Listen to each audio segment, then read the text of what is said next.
Call this regular council meeting of the Village of Manan to order on December the 7th, 2020 at 7:35 p.m. And Councilor Fitzsimmons is going to offer prayer for us. Thank you, Mr. Mayor. Lord, we thank you for this opportunity to be here together. We pray for your wisdom to be here with us tonight. Help us to see the effects of our decisions on this island and its people, Lord God. We just pray that you would just bless us here tonight. In Jesus' name. Thank you.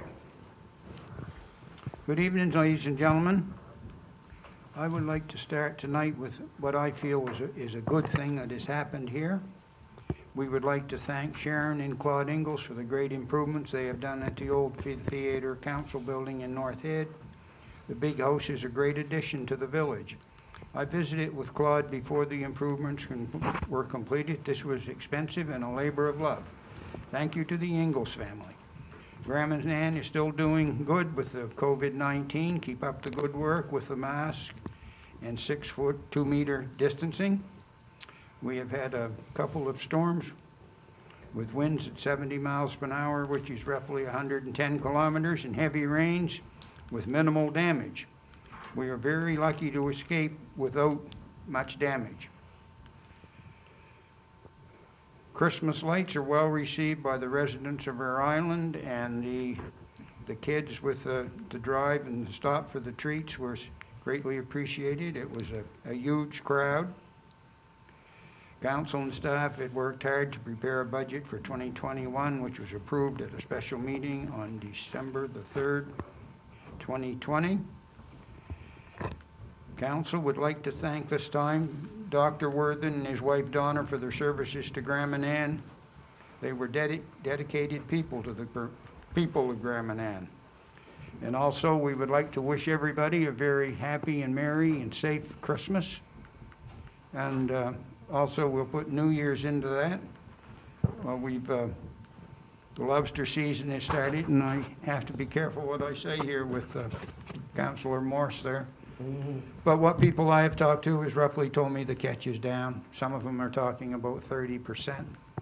And I heard one person say, you know, up on the northern end, they just haul once a week. So let's just hope that the price stays up and the weather stays good and safe. Okay then, disclosure of conflict of interest.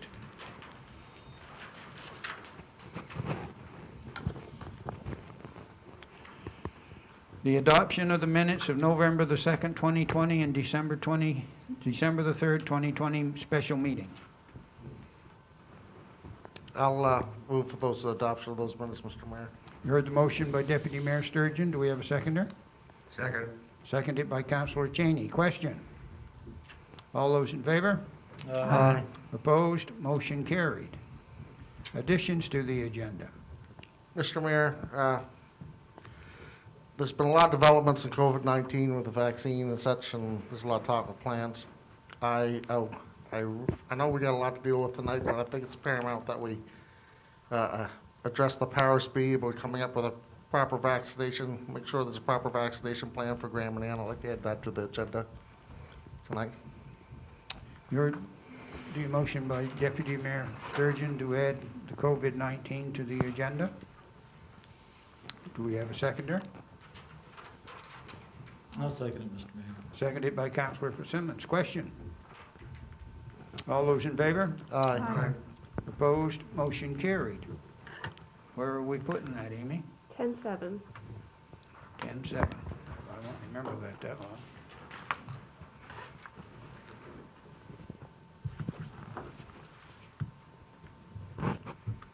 So we have nobody here for the RCMP report. And then we have a 10-minute open session, and we have nobody here unless Arlene wants to speak. So correspondence.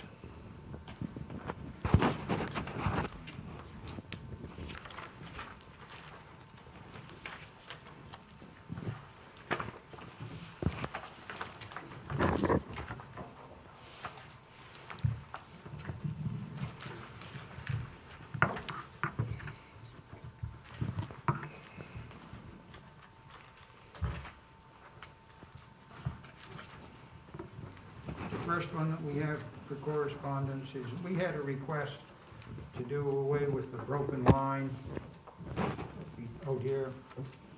And this is a letter back from the Minister of Transportation and Infrastructure. Dear Mayor Green, thank you for your letter concerning center line markings near the community center at 1021 on Route 776. Staff at the Department of Transportation and Infrastructure established passing zones based on safe passing sight distances, following standards and guidelines established by the Transportation Association of Canada. Several factors are taken into consideration, including the prevailing speeds and roadway geometry in the area. It is also assumed that drivers of motor vehicles will pass other vehicles or enter the highway only when it is safe to do so, as is stipulated in the applicable sections of the Motor Vehicle Act. DITI staff has reviewed your request in accordance with the standards mentioned above and determined that the current pavement markings are appropriate for this area. While I do understand your concerns, staff must make decisions based on the assumption that most motorists obey the laws and regulations, follow the rules of the road, and drive safely. Sincerely, Jill Green, Minister of Transportation and Infrastructure.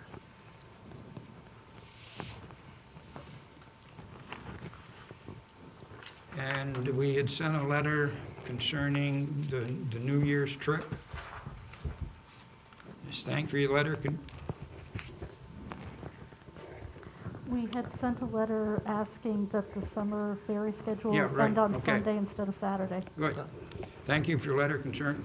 As Councillor Morse had mentioned, rather than making the last run on Saturday before the boat goes into dry dock, it will be stopped on Sunday, was the suggestion from the Transportation Committee. Dear Mayor Green, thank you for your letter concerning the summer schedule for the Gramanan Ferry Service. The Department of Transportation and Infrastructure has reviewed your request. A decision has not been made at this time. The department and the ferry operator will work together to determine the viability of this proposed schedule change. Thank you for bringing this matter to my attention. Again, the Honorable Jill Green, Minister of Transportation and Infrastructure.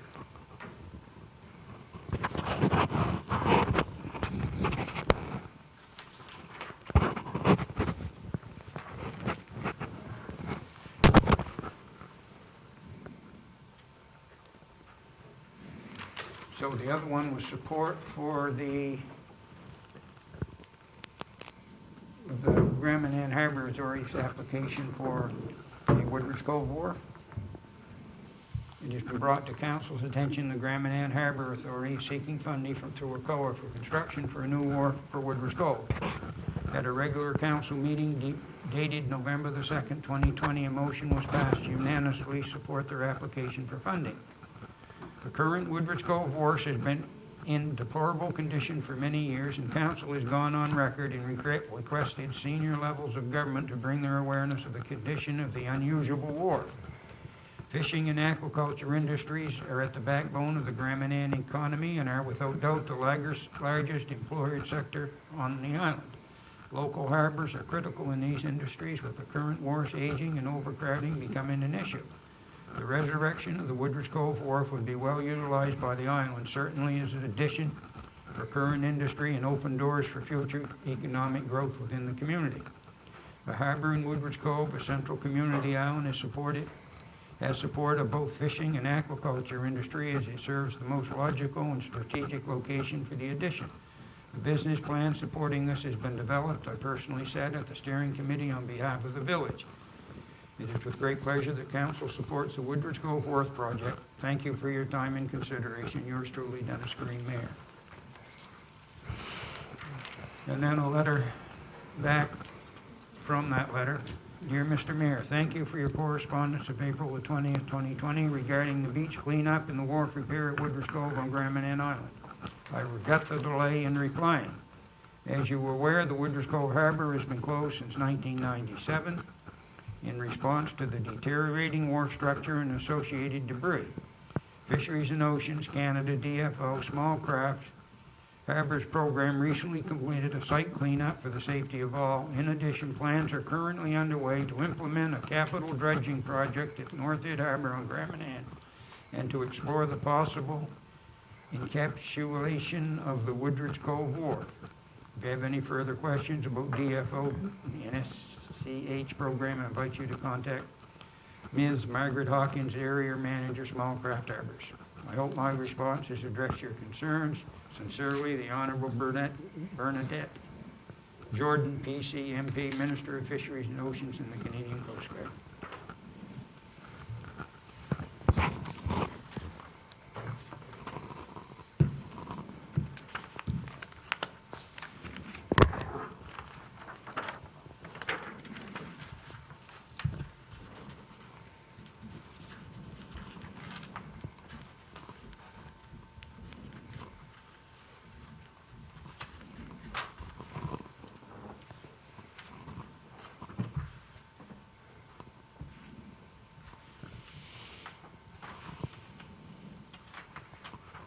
So it says here that the next thing is a skate park. A request from Cooper Bunkers. Dear Village Councilors, my name is Cooper Bunkers. I am 10 years old. I love to bike, scooter, and skateboard, and many of my friends do too. We were wondering if you could possibly think about building a skate park for Grand Manan, or maybe even set up the equipment from the old one. We would like to use it a lot and take care of it, and maybe we could help fundraise to pay for it. Thank you for your reading this letter sincerely.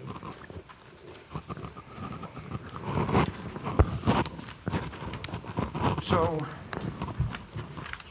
our rec director could probably talk a little bit about that. Yeah, so after Cooper's letter came in, I had reached out to the CAO of St. George. I knew that they had recently done one. And their municipality would be, roughly what we'd be looking at as far as size-wise. So, this is two pages. First, the second page of what I passed out shows you all the items in white, which the first page that they constructed back in 2010, I think. And then the second page is the red highlighted structures with recent additions in 2017.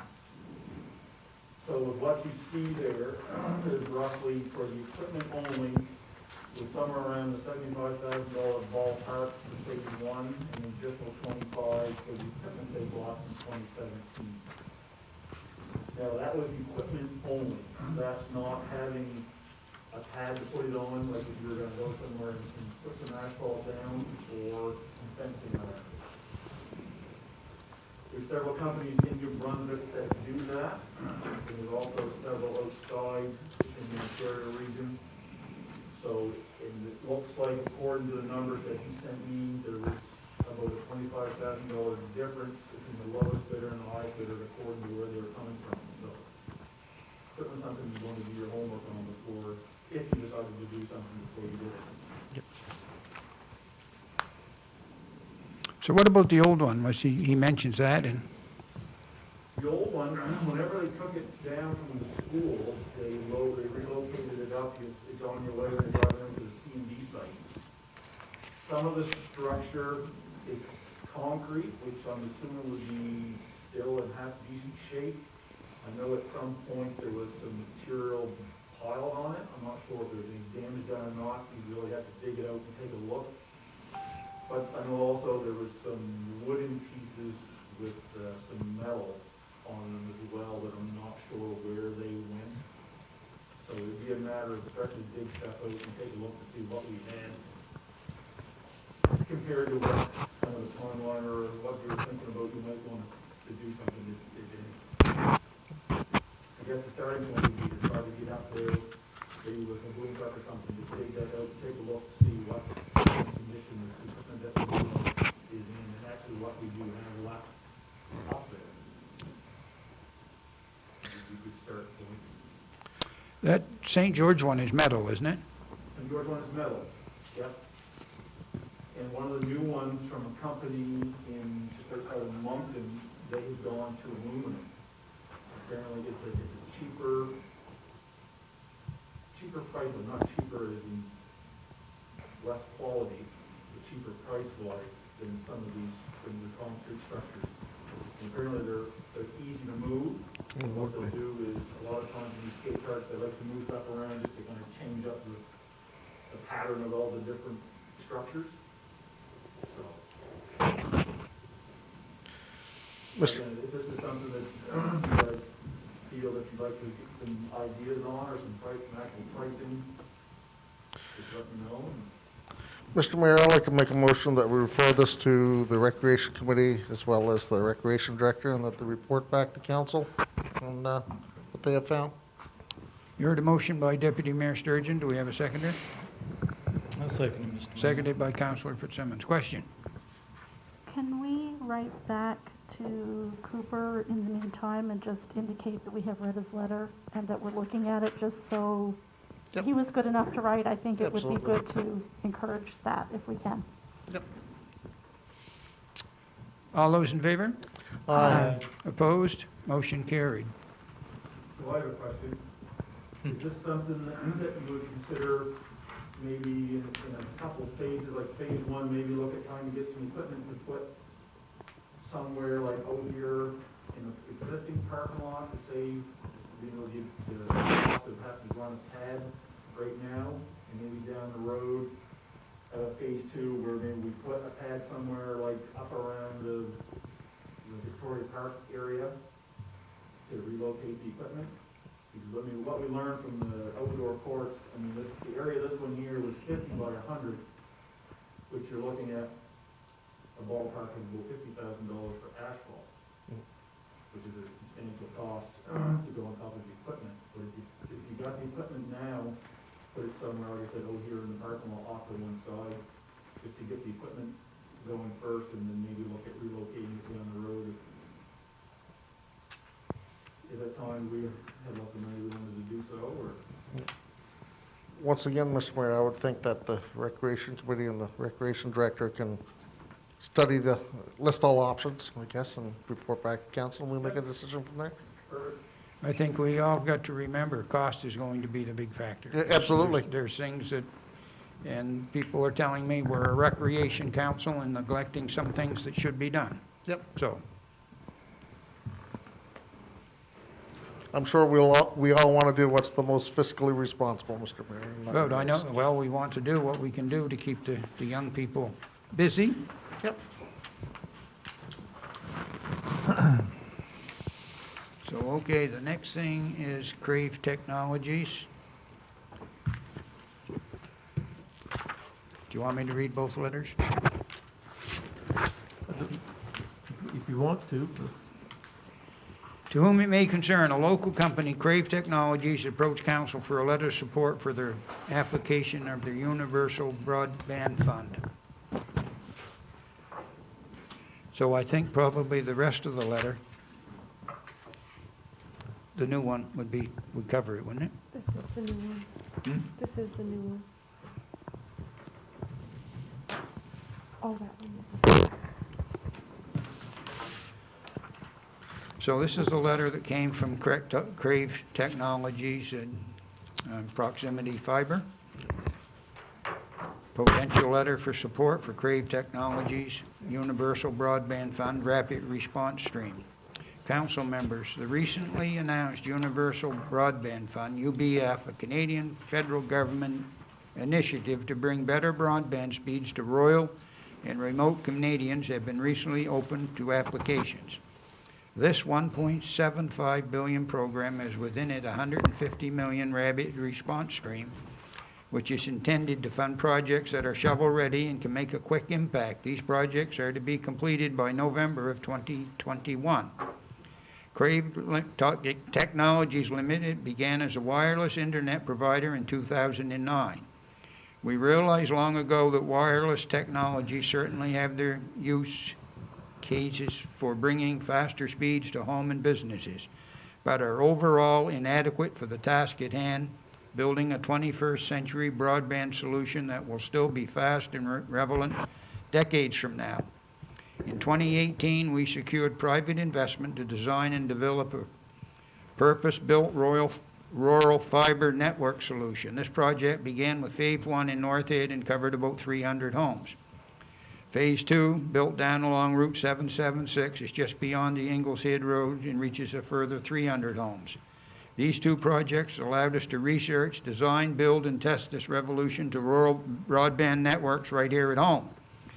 This allows us to prove we could do what we said we could do, and resulted in our company being the first company to secure access to the NB Power subsea cables installed in late 2019.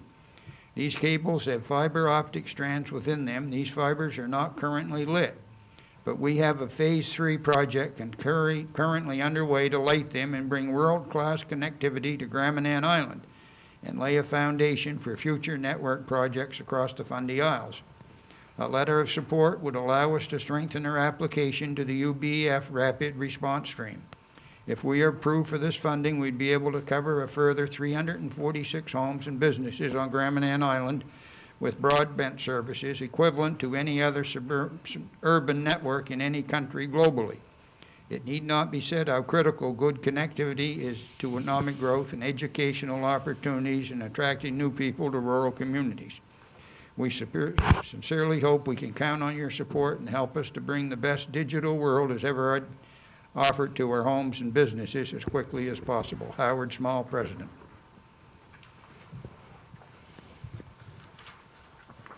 So look for a motion to send a letter of support, Mr. Mayor? I would think we should be, yes. Yes. Well, I would do that. You heard the motion by Councillor Sturgeon. Do we have Deputy Mayor Sturgeon? Do we have a seconder? Second. Seconded by Councillor Cheney. Question? Do I see a letter proposed December the 7th, 2020? Pardon? That's in our package. Yeah. That's it. It's a draft letter. Yeah, it's the draft letter. No, I didn't see it. That's a recommendation we did for Bill, and Howard would like to have that one, the same letter, go along with his application to this broadband. Okay, so this is a secondary letter? That's the letter of support, isn't it? Yeah, that's the letter of support. Yep. For your information, if you, And which is pretty much the same as what we sent like in May or whatever there, so, Yeah. yeah, okay. Any other question?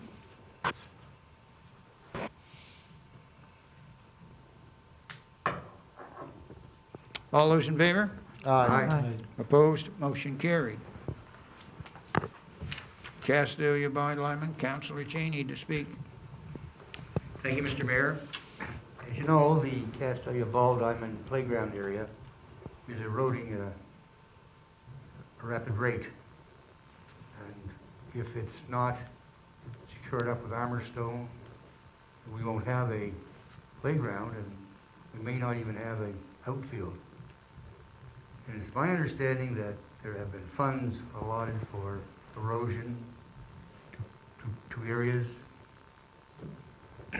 on the eastern shore of New Brunswick through government programs, and I would like to make a motion that we urge council urges that the CEO and village staff investigate all opportunities to see if we can secure some funds for this erosion protection. You heard the motion from Councillor Cheney. Do we have a seconder? I'll second it, Mr. Mayor. Seconded by Councillor Fitzsimmons. Question?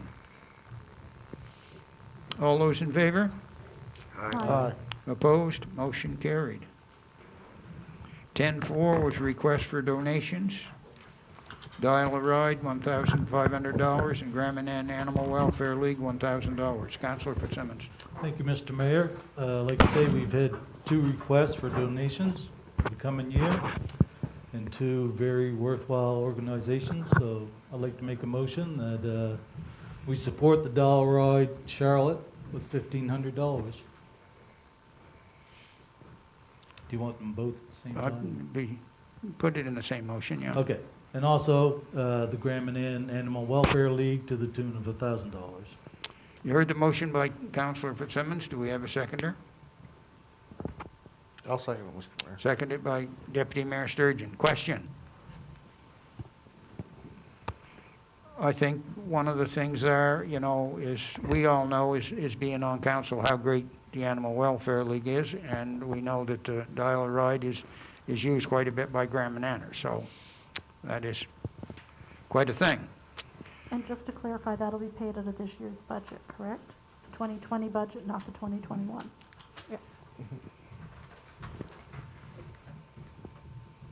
All those in favor? Aye. Opposed? Motion carried. Priorities, Airport and Wellness Center. And I explained this to Premier Higgs. When we started the Wellness Center, or applications for the Wellness Center, we were 100% behind it. But then we found out how bad the airport is. And if the airport continues to deteriorate without any money spent on it, we'll be lucky if we can get another year out of it. So he just said, what are your priorities? So that's what we got to decide on.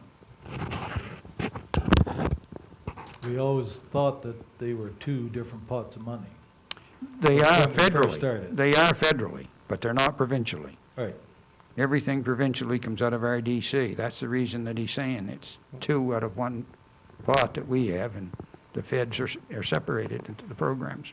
Right. But isn't the airport supposed to be 100% federal deal, or?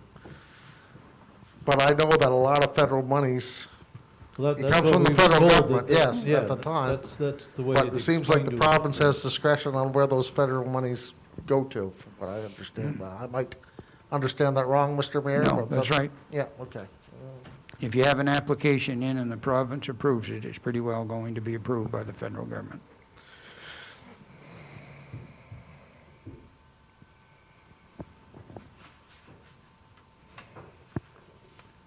Well, we need our airport for emergency flights out. Mhm.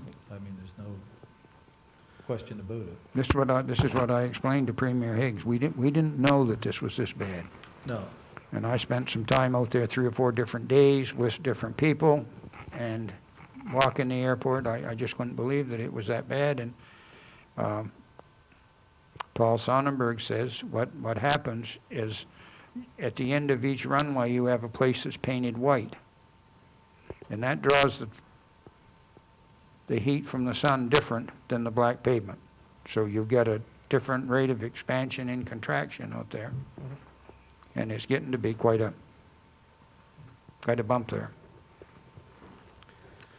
Well, Mr. Mayor, I've always been a proponent for the Wellness Center, but there's no question in my mind that safety first.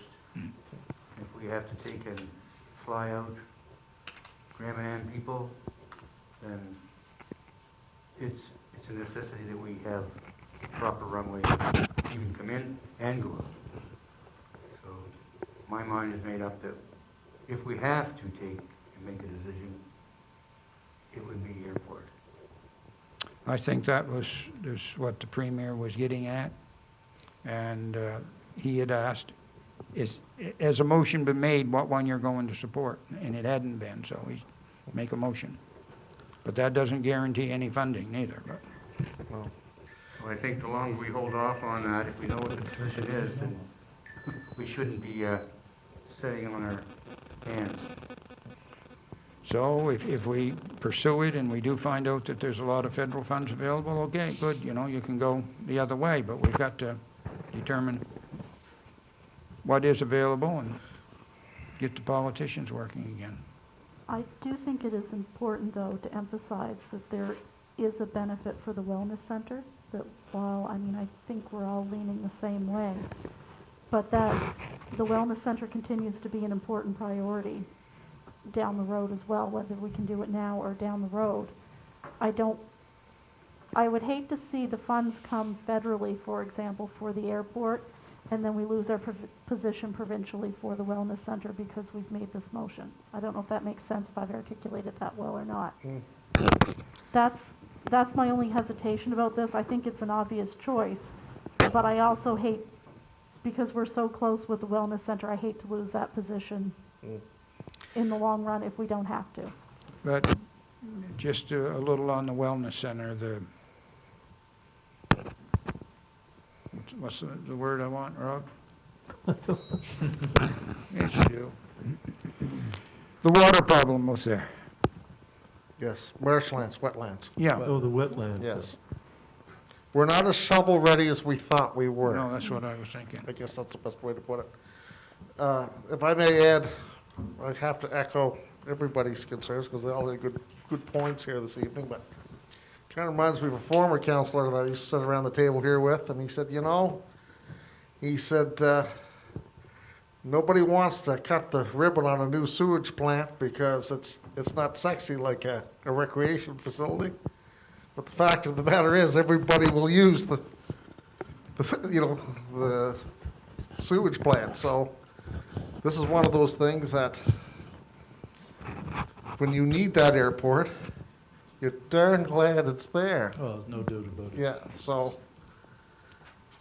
I'm torn like everybody else here, and but however, people have chosen us to make the tough decisions, and we will make them and we'll stand by them. So Well, if this is the case, which the way, what I'm understanding is the airport, well, this doesn't mean that the wellness center is canceled, okay, in my opinion. we're just saying that the airport is number one, The and that number, the wellness center is airport is number number two. one at this time. Okay, that's fair enough.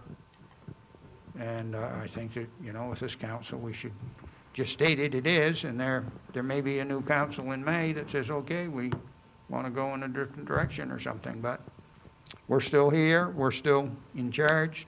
Yep. So were you making that a motion, Councillor Cheney? I would, Mr. Mayor. So we heard what Councillor Cheney had to say on it. We'll support the airport at this time because of the need for greater repairs, and we still keep the wellness center on the radar. So just to be clarification, Mr. Mayor, we're stating that the airport is our number one priority. Yeah. Okay, very good.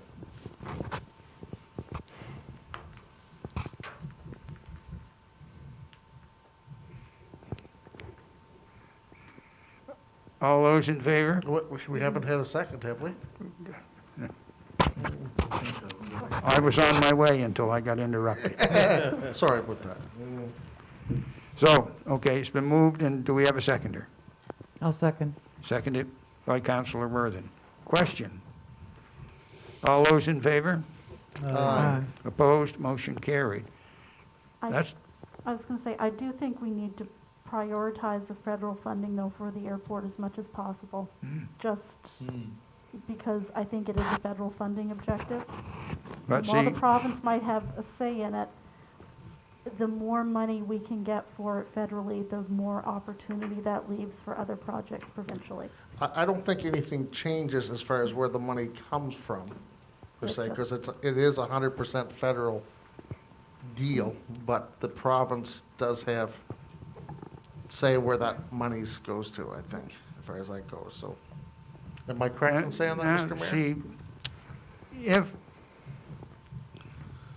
the money for the wellness center would come from RDC. Mhm. I don't know what branch of federal government it would come from. It was under a program. Now, the airport is the same thing. The federal money comes from whatever was set up in whatever account, but again, it comes out of the same account for the province of New Brunswick. So, as Councillor Morse is saying, the more funding you can get, but we run into that problem with the airport had to be licensed. Well, that was one of the things that they said it wasn't certified or Certified. whatever, but on the financing thing, the last time we put it in because of COVID, Mm. and the financial thing on that was 80% from federal dollars and 20% from Probably. Fredericton. And on the wellness center, it was because it was 60% from federal, because we're a community less than 5,000, and the province was in for 33%, and the village was in for 7%. We put it in for COVID. They come back and said that money was already gone. So there's a little bit of disconnect here somewhere. We have nothing from Fredericton saying, other than verbal, that the money is there for the wellness center. Whichever project when started today would be about the same kind of money, about federal dollars would be 6 million, something like that. But if you're going two or both of them right now, then you're talking of $12 million in one community, and that's quite a bit for Fredericton to authorize. Well, as I understand, federal money is over 10 years. I think it was $670 million given to Fredericton. That's not in the bank right now. That comes in $67 million every year. And we put in an application to RDC looking for the federal money, and if RDC said that's valid and it's a good project, they send that off to Ottawa. Somebody's desk down there looks at it and said, okay, I'll take off $8 million out of this year, send it back, go ahead and pay for it. And that's my understanding on the financial thing. It's not a whole bunch, or the airport is not 100% federal. We own the village of Grand Manan, own the property. But there is, because of Medivac and that type of thing, and our remote, we should be able to get financial grants to go for it. It's just that two of them at the same time is a hard sell for everybody, I think. When that airport was secured, the province's only thing that they had to do was come up with the property. They had to purchase the property. All other dollars were federal dollars. The feds even hired the province to contract it, to do it. So, okay then, we got new street, private street name, new residential construction off of Shady Lane and Thoroughfare Road requiring a new street name. Has there been any recommendation made, Mr. Mayor? No, nothing's come to me. Not to my knowledge.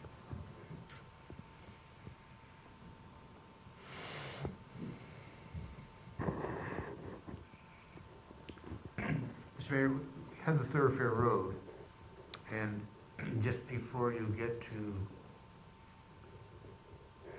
Close Moors Yeah. property, there's a road leading down to the shore.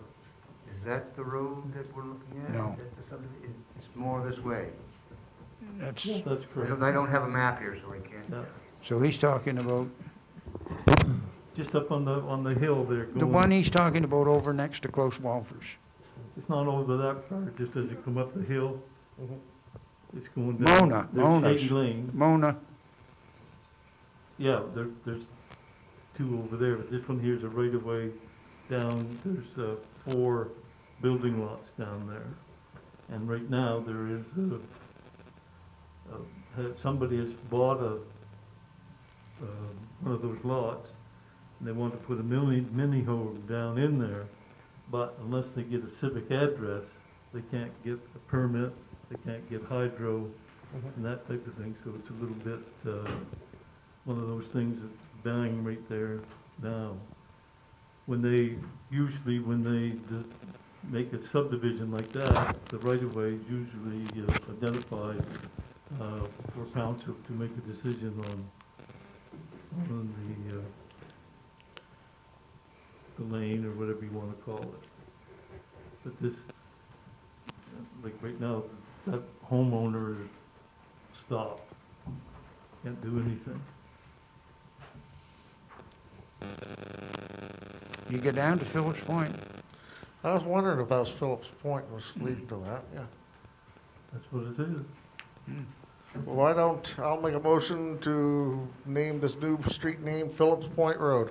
You heard the motion by Deputy Mayor Sturgeon. Do we have a seconder?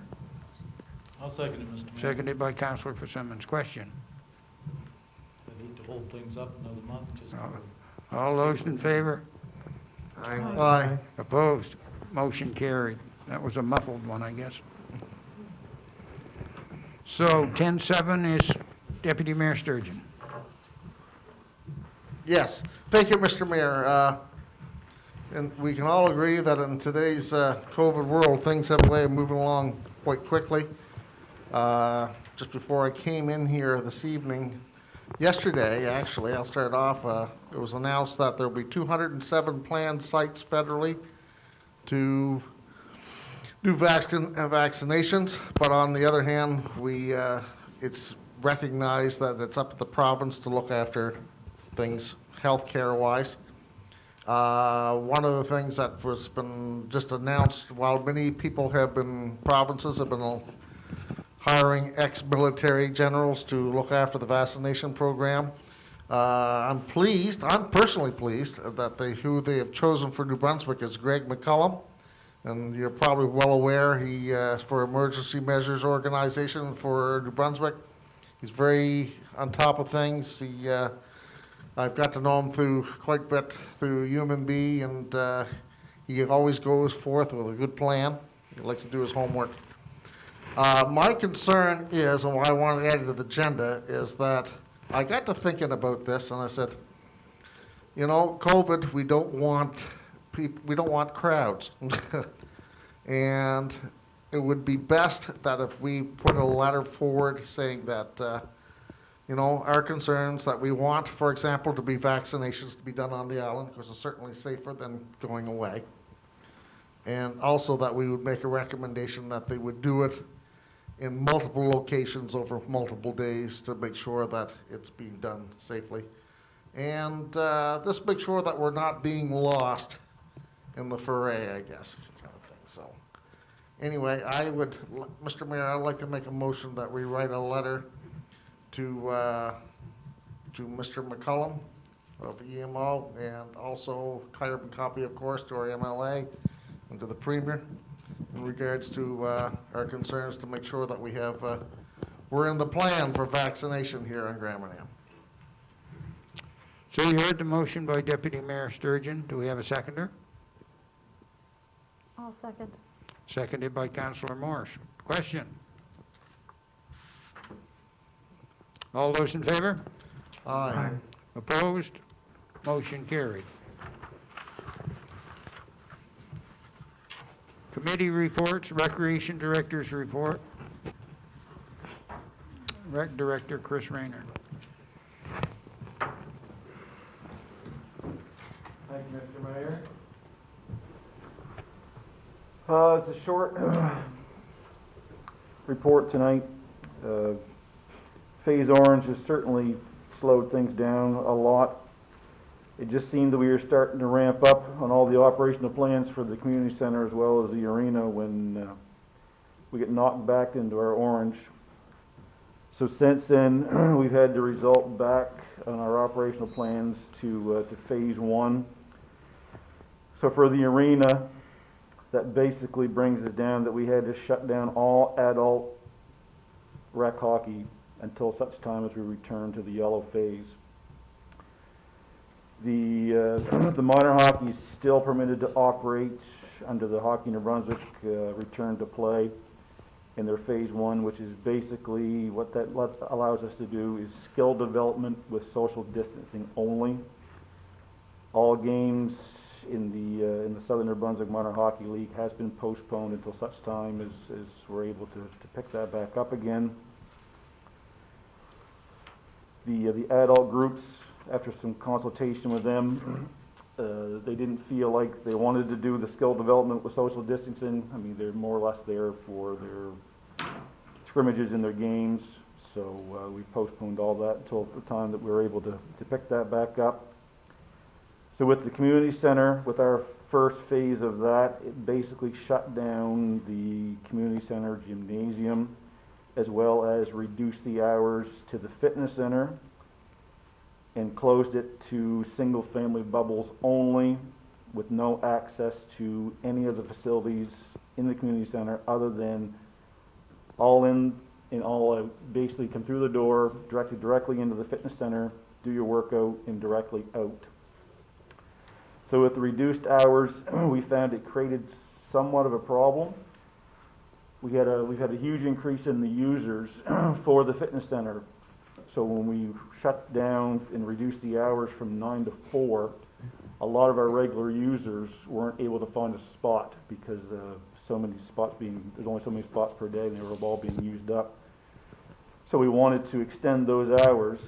But since then, we had one of our fitness center staff resign due to some online learning with college. So we quickly put together an ad and advertised for the position. We had quite a good response for that. Amy and Tanisha held some interviews and believe they picked the best person for the job. I think we're looking at starting Monday, December 4th for this person to start. At that time, we will also ramp up the fitness center hours more to the traditional hours of Monday to Friday, 9 to 9, and Saturday, 12 to 5. But still only limit it to single-family bubble only as well, and no access to the rest of the facility until we're able to return to the yellow phase. So basically, we had to kick pickleball out. I don't know if any of you've noticed, pickleball is still playing outside. They've had talk of snow blowers, so they're in it for the long haul. They've nicknamed themselves the Polar Bear Club on their little Facebook page, and I'm beginning to believe that they're absolutely correct. It's great to see. I know the whole project got a late start, and it's great to see them get that much use out of it. But one thing they have learned, they're able to dress accordingly for the cold, but one of the biggest obstacles that they're coming up against is the wind. So they have requested down the road, maybe possibly for us to look at the purchase of some windscreen. Obviously that's not going to happen this winter, but something we may possibly be able to look at in the spring. Just rough figures, it looks like to cover that area of the pickleball court, it would need 4 pieces. Each piece is roughly 6 feet high and 60 or 70 feet long at a cost of about $300. So you're looking at somewhere around the $1,200 to $1,500 range, which the pickleball club said that they would fundraise and put a little portion in themselves, and possibly the rec department out of the budget could pay for the rest. So that didn't seem to be a big ticket item, especially for the amount of use they're getting, and if they're able to get an extra 20 or 30% usage out of it for the wind, it's certainly worth it, for sure. I handed out a copy of the proposal for the Seal Cove Playground. We met with the Seal Cove committee, or members of the committee, Susan Valentine, as well as Tammy Brown and myself, at the Seal Cove Beach. We had the engineer from J&L Engineering from Fredericton come down. We looked at the location, took some measurements, brainstormed all the different pieces that might fit there. So what he's come back with is kind of a wish list from the day that we were down there. They think that they want certain things. One of the biggest things that they really liked was the whale. I don't know if some of you remember, we had the whale talked about last spring, and that seemed to stick with them. So on the second page of that, you can see where he kind of superimposed kind of the wish list on that location. You can see from the location that the prep work has been done by Dutchman. The dune grass has been stripped off. Armor stone has been put along the western edge of the beach towards the water, And what you can't see, that there's also armor stone along where the old breakwater used to be, and as well as along the parking lot. It's actually quite a large space after we get it surveyed and get it stripped off, and there's certainly lots of room there. So right now, that we've kind of left that up to the committee to see what they want to do. And they really want to do all these pieces, so it's just a matter of them being able to fundraise to come up with the money to afford it. The village is still committed the amount of money that we've committed, and it's up to them for the rest. And I think they're doing very well on the fundraising. Like Councillor Moore said earlier, it's been quite a challenge for them, especially with the COVID, but they've seemed to have made the best of it and doing a fantastic job. So they would certainly take any recommendations that you may have or concerns, but I think that they've pretty much got all the pieces that they're trying to cover for the different age groups, you know, from toddler swings to bigger person, and they've got the general gym, the different levels in the climbing structure that you can see that's in the middle. So they're really trying to encompass, because normally when you build a playground, you either build a playground from 18 months to 5 years, or from 5 years to 12 years. So they're really trying to get a few pieces to encompass everything from 18 months up to that 12 years. Because there's so many different age groups of kids that they go with their families to the beach. So they're trying to make it as useful as they can for everybody. And I think it looks great. It's a fantastic spot to be standing down there overlooking the water, and with the playground there, it was really nice. So anyway, that was pretty much the end of my report. If anyone has any questions. Just once again, what was our village commitment, 10,000? Oh, I think it was 10. Their total now, they're up to a considerable now? I hate to say it on camera, but for some reason, an 80, this east or north or south of 80 rings a bell. I could be totally wrong. Susan said around 60 last week, but Yeah, that's what I recall, yeah. But anyways, it's but good. it could be more. Yeah. 60 with them plus our 10. I think our time was included, but maybe not. Maybe not. Anyway, they're doing very well. Yeah, that's great. Yeah. We can only spend that 10 once, can't we? We can only spend it once. Rob told me it went for the surveying. I think the surveying was what, 35, 38, Well, so something you like got that. 6,500 then. Yeah, it's 35, yeah. For the We're survey. in for 10 grand, and once that's gone, we can't, Yes. that's the motion for 10 grand. Once that's gone, has to go with their committee. And they also received 25,000 from RDC. That's in that as well, so. And people have been very good at donating to it as well, so they believe in the project, right? Some very generous donations. Yep. As well as a lot of big sales and fundraisers, selling tickets and stuff like that. I mean, Roger got Councillor Fitzsimmons got a manicure and pedicure out of it, and fantastic. You Actually, wanna look, do you? Put your hands. I have to look over there. yeah, maybe Alyssa might have got that from him, but. He said I could have it. No, I didn't. No, good job. Yeah, great, thank you. Thanks, Chris. Thank you.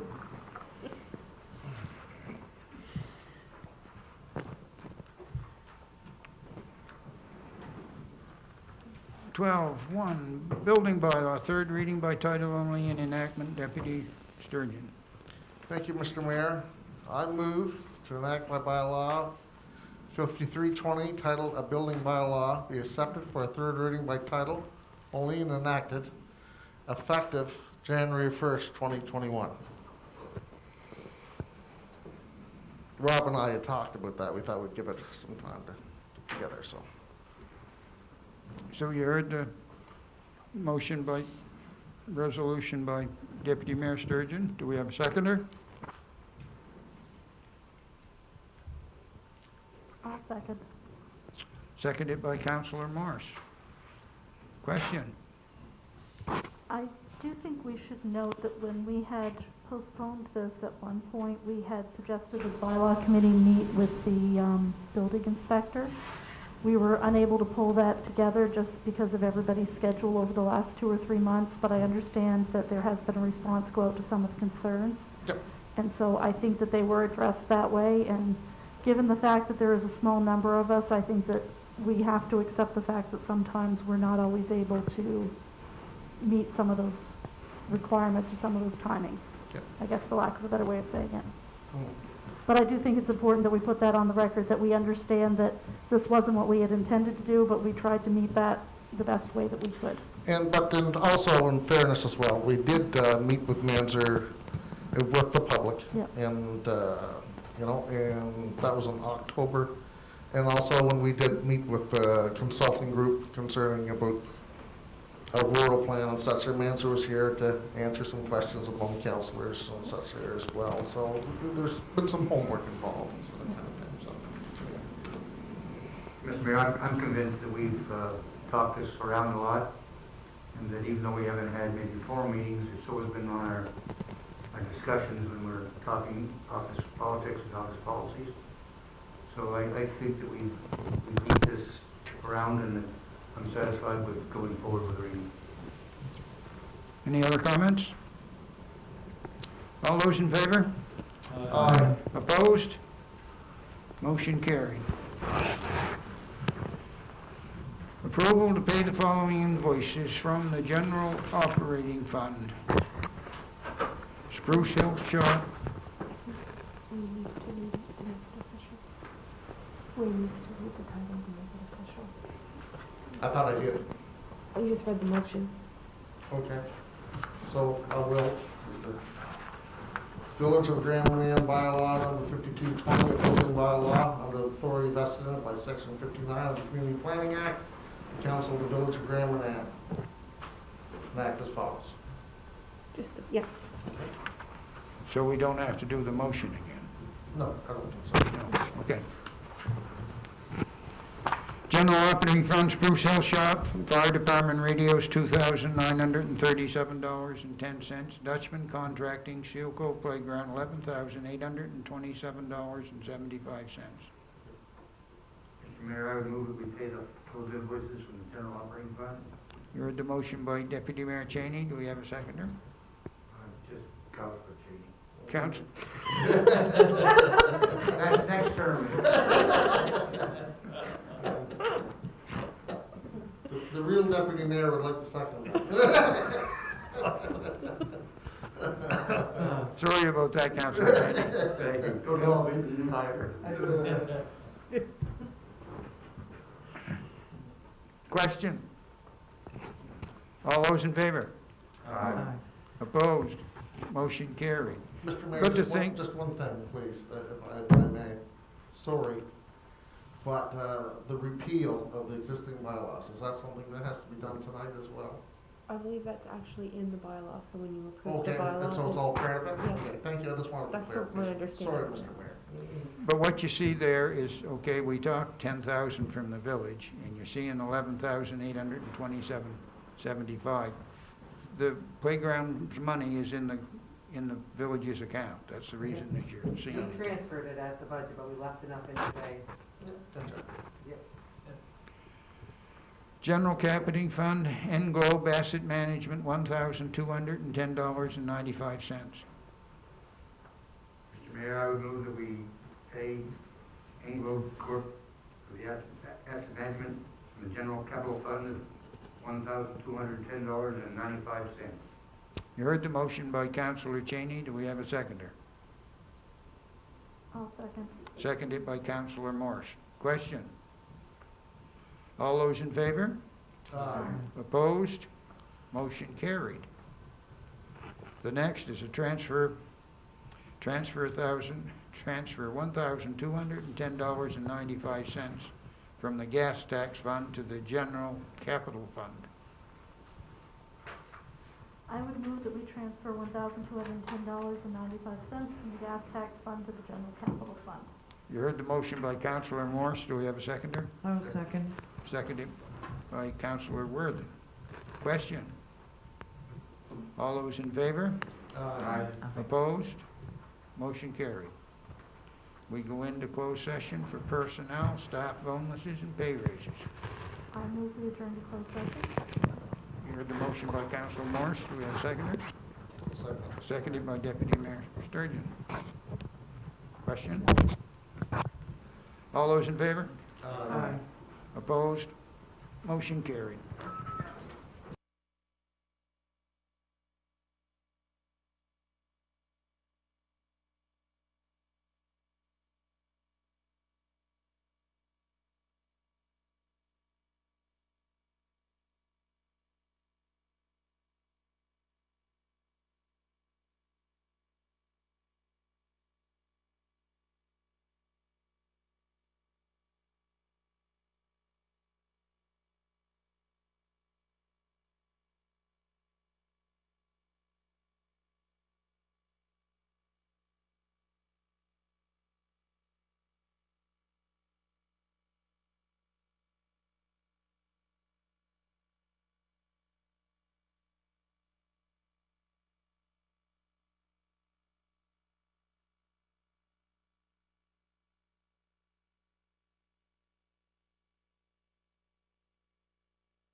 battery life. Yeah, there seems to be a lot of that. Yeah, and whenever you guys are ready. Call this meeting back to order from closed session, and we're in closed session to discuss personnel, staff bonuses and pay raises. Okay, do we have a second?